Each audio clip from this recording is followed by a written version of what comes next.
I also hosted with Anita Dunn, a very senior advisor to President Biden, a roundtable with people like Mark Cuban and Mike Novogratz and a lot of the Bitcoin and crypto companies like Coinbase and Ripple, and we made a lot of progress. And so we're working on having the Democratic Party embrace innovation.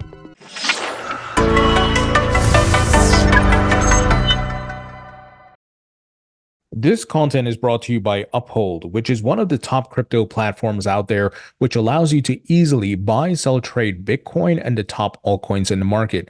Uphold lists 260 plus cryptocurrencies. They also allow you to trade precious metals such as gold, silver, palladium, and platinum. I've been a user of Uphold since 2018, so I can vouch for this platform. They have full transparency reports, and they don't commingle or lend out your funds. They also have a great product called Vault, which is an assisted self-custody product. Vault allows you to maintain custody of your funds, and the keys are split. So Uphold holds one and you hold two. And if there's any issues, if you lose one of your keys, Uphold will help restore these keys and you can maintain access to your funds. It's 24/7 instant trading. It's trustless. So this is a great feature that can give you peace of mind where you don't have to worry about if you lose your private keys and much more. So if you'd like to learn more about Uphold, please visit the link in the description. Welcome into the Thinking Crypto podcast. I'm your host, Tony Edward, and with me today is Congressman Ro Khanna, who's a Democrat representing California's 17th District. Congressman Khanna, great to have you on. It's great to be on. I'm grateful. For the folks who are watching, Congressman Khanna right now is in the car, coming out from Capitol Hill, hitting some traffic. So appreciate you taking the time, Congressman. Well, I appreciate it. Sorry about this. The Netanyahu speaking as we talk, and there's a lot of traffic as a result. So, Congressman, before we talk all things crypto, I'd love to get to know you a bit better. Tell us about your background, where you're from, and what made you get into politics. Well, I grew up in Pennsylvania. I was born in Philadelphia in 1976, a bicentennial baby. My parents immigrated from India. My grandfather, Amarnath Vidyalankar, spent 4 years in jail alongside Gandhi as part of India's independence movement. That inspired my interest in public service. And then I worked for President Obama. I was a student at University of Chicago, knocking on doors for him. When he became president, I got to go work for him as his deputy assistant secretary of commerce, and then started teaching economics at Stanford, wrote a number of books, and represent Silicon Valley. Wow. So with regards to your experience in Silicon Valley, you've seen the growth of technology and the jobs it's created, the economic benefits and so forth, with the growth of Web 1.0, 2.0, and now we find ourselves in Web 3.0. How can the United States be the leader in Web 3.0 to get the economic benefits the same way we did with 1.0 and 2.0? Well, we need to understand that crypto and Bitcoin, blockchain are decentralizing technologies. What they allow is for the faster and cheaper movement of payments. What they allow is for collaboration among teams in structuring financial decisions. So when you have a DAO, for example, you can all have input on where you want funding to go. What they allow for is an ability to actually do things with teams in ways that are economically efficient. Yeah, and Congressman, I've heard you talk about crypto. I certainly understand your perspective. You're going to be speaking at the Bitcoin conference and so forth. But there are some in your party, the Democrat Party, who are anti-crypto, and there's this perception that they don't like it, they don't see the future in it. How can we change that perception? Well, we need to talk about what Bitcoin and crypto does. For example, you have a transaction system by the Fed now, and by banks as Zelle. Why don't you want competition to that? Why would you want the monopoly banks to have all of the power on controlling instantaneous clearing and transactions? Second, why wouldn't you want a democratized system of of payments where you can have a DAO that says, okay, we want to do this with our money and everyone gets to vote. Why wouldn't you want a company to be set up where everyone has tokens so that everyone has some ownership in the company? Why wouldn't you want contracts that can be executed without a middleman? You get all the middlemen out of the costs, and you're lowering costs, and you're getting actually the contracts to be safer. So it's not a position that's progressive. I think we just have to educate people about that. Folks think about crypto and they see tech millionaires, tech billionaires, and so they're suspicious because of all the income inequality. But what we need to talk about is how Bitcoin and crypto can actually help provide more opportunity to people outside the wealth centers. Yeah, great point. Now, I have noticed, though, a large amount of Democrats are waking up to this, getting educated about it. A great example is 71 Democrats joined the Republicans to pass the FIT21 bill out of the House, also to repeal SOB 121. So are you optimistic that, folks in the Democrat Party are getting to understand this more and we're on a better path than we were in the past? Tony, I am. I worked very hard. I was one of the first people to come out for FIT21, Patrick McHenry's bill, which would provide clarity in what SEC could regulate and what the CFTC could regulate. That I had a bill with G.T. Thompson, a bipartisan bill called the Digital Asset Bill, that was the original version of FIT21, and we introduced it last Congress. I worked closely with Patrick McHenry on that bill, and I worked on getting a lot of colleagues. And when we got Nancy Pelosi, that was a huge coup. And so I do think that we're moving in that positive direction. I also hosted with Anita Dunn, a very senior advisor to President Biden, a roundtable with people like Mark Cuban and Mike Novogratz and a lot of the Bitcoin and crypto companies like Coinbase and Ripple, and we made a lot of progress. And so we're working on having the Democratic Party embrace innovation. So what were some of the major takeaways from the roundtable? What are some of the next steps? Well, one of the major takeaways was that we need to do some symbolic things to show that the party supports Bitcoin and understands it in crypto. I have, for example, opened a wallet years ago just to go on Coinbase to see what it's like to own cryptocurrency. And we said, well, why can't we have the president do that or the vice president do that?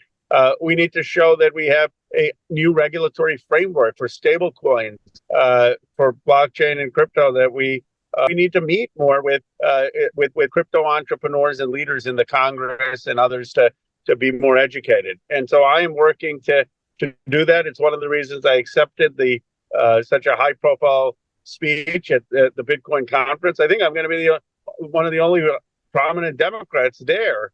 It's got to have Donald Trump and Vivek Ramaswamy and a lot of Republicans. And I think it's important for Democrats to be present. Yeah, absolutely. Now, Vice President Kamala Harris, excuse me, who's now the Democrat presidential candidate, there's talks about her engaging with maybe Mark Cuban, asking about crypto and so forth. Are you engaged with her to advise on maybe what she can do with crypto policy and what her stance may be? I haven't spoken with her directly about it, but I've spoken to her team and I've encouraged them to reach out to Mark Cuban. Mark and I, of course, co-hosted the roundtable with Anita Dunn, and I know Anita has encouraged that as well for the administration to engage. And so I look forward to speaking about very strongly for Bitcoin and crypto at the conference, and then engaging with the vice president. One of the areas is SAB 121, which I voted to make sure was overturned. I mean, you can't have a rule saying that banks can't have Bitcoin as custody and have to show that as a liability, or you're never going to have banks be able to hold crypto assets. So these are the types of things that I think if the vice president came out for, could make a big difference for her campaign and for her how people see her. Yeah, definitely. Now, with regards to SAB 121, a lot of folks are not happy with the SEC's stance and approach to crypto because they're using regulation by enforcement. And in addition, folks are not happy with Chair Gensler. So let's say Kamala Harris is to win the presidency. Do you think she will replace Gary Gensler as the chair of the SEC? I think she's going to have her own team, and I think she will, when those positions open up, make appointments with new people. Remember, she's from California. She understands the innovation economy. And certainly people like her are going to say, people like me are going to tell her that she should be thoughtful about the people we want. Smart regulation, thoughtful regulation, but also wanting to keep the crypto industry here in the United States. Yeah, absolutely. With regards to the FIT21 bill, obviously that made it out the House. What can you tell us about the next steps? Is it going to make its way through the Senate, this year? I know it's election cycle, so things are very hectic right now. Or is this more of a 2025 thing? I think it's has a shot in the lame duck in November to make it out, but I think ultimately it's probably more a 2025 issue if it doesn't make it out in the lame duck. But we're pushing the Senate to really make it out in the lame duck.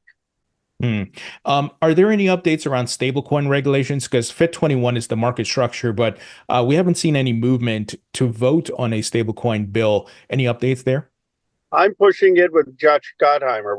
I'm on his bill, and it's a simple bill that regulates stablecoin and would allow for the use of stablecoin, which is good, right? You want stablecoin for the American dollar. Why wouldn't you want to have that? I'm hoping we can get it through the House, but the most important thing is to get FIT21 right now through the Senate. With regards to stable coins and you mentioned the US dollar, right? Being the reserve currency. Are folks aware of the implications of this? Look, when you have like China and these other countries who are issuing their own CBDCs or stable coins and they're trying to, get market penetration in different countries, developing countries and so forth, that there's certainly some urgency here in maintaining the US dollar reserve status. I don't think people realize the urgency. There's got to be more urgency. That this is not just the United States in a vacuum. I mean, otherwise these companies are going to go to China, to Europe, and that if other countries adopt both stable coins and regulation and a digital currency, that it hurts the dollar. I mean, what we need to do is get ahead of this so that the dollar still remains the world reserve currency. The threat isn't that somehow Bitcoin is going to become the world reserve currency. The threat is that China and other countries will adopt it, and that is going to hurt the American dollar. Now, on the note of reserve currency, there are talks from Donald Trump. I saw Senator Lummis put out a bill today hinting that the United States could add Bitcoin to its treasury as a reserve asset, the same way it does gold. What do you think about that? And, do you think that's something that happens within the next 5 years or so? I think it's worth exploring if it can be done well. I mean, there's advantages to Bitcoin in that it's easier to transport than gold, and it is a store of value that is non-inflationary. And so I think it's worth looking at. All right, Congressman, I got some wrap-up questions here for you. First, if you could create your own metaverse, what would the theme be? Wow. I love reading and literature, so it would probably be something filled with plays and novels and good poetry and challenging you to think and read the great works of literature. And some rapid fire questions. Favorite food? Butter chicken. Favorite musician or band? Bruce Springsteen. Favorite movie? Rocky or Creed. Favorite book? I love Moby Dick. And when you're not doing your congressional duties, what are you doing for fun? Spending time with my family. Love my family. Awesome. Congressman Khanna, pleasure chatting with you. Thank you for taking the time. I know you're stuck in traffic. Appreciate it. Really enjoyed it. Thank you. Take care. Thank you.